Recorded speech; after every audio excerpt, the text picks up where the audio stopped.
Next, we're going to add some new UI elements so that we can have a spinner control our stations. So I'm going to add a spinner, and that's going to have our station. So I'm going to call that spinner stations. And then next, we're going to add a slider for our volume. So I'm going to add a slider, and I'm going to rename this to be slider volume. And I'm also going to add a label that tells me what the current volume is. It just will inform the user of what the volume is. I'm going to change some of the properties around. I'm not going to mess with the spinner yet. I'm just going to leave it blank. But for the slider, I'm going to change some of its properties so that it goes from white, soft, to black for loud. I'm going to make sure the width of the slider fills the parent so it goes all the way across. And I'm going to have the maximum value be 100 and the minimum value be 0. Be careful not to reverse the minimum and maximum, which is easy to do. And I'm going to start the volume right at the middle. Now what I want the label to do is display volume and then place the volume as the current value, which is actually set at 50. So I have this all set up, ready for action. Now I'm going to add the code so that when the volume changes, the volume label changes. So let's go ahead and code that up.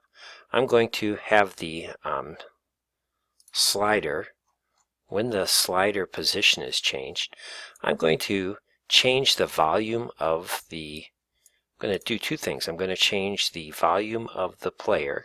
So the player volume is going to be set to the current slider, to the slider volume. I'm going to get the current position. So that's going to be set. And I'm also going to change the label. So I'm going to change the label text to be the current slider volume, but I'm worried that it might be a big long decimal, so I'm going to make sure I round that value just so that it's a rounded value. And now when I change the volume, it should change the volume of the song and change the text value. Let's see if that is set correctly. Alright, let's test our code to see if it works. Oh, I have a couple of flaws. First, I don't like this white background. Second, notice the volume is just reading the number, not the word volume and the number. Let's fix both those really quickly. First, to change the background, I'm going to set it so that the color goes from a light gray, just so it's a little easier to see, to the black. There we go. Now the value is doing what I want it to do. And the next thing I want to change is I want to make sure that that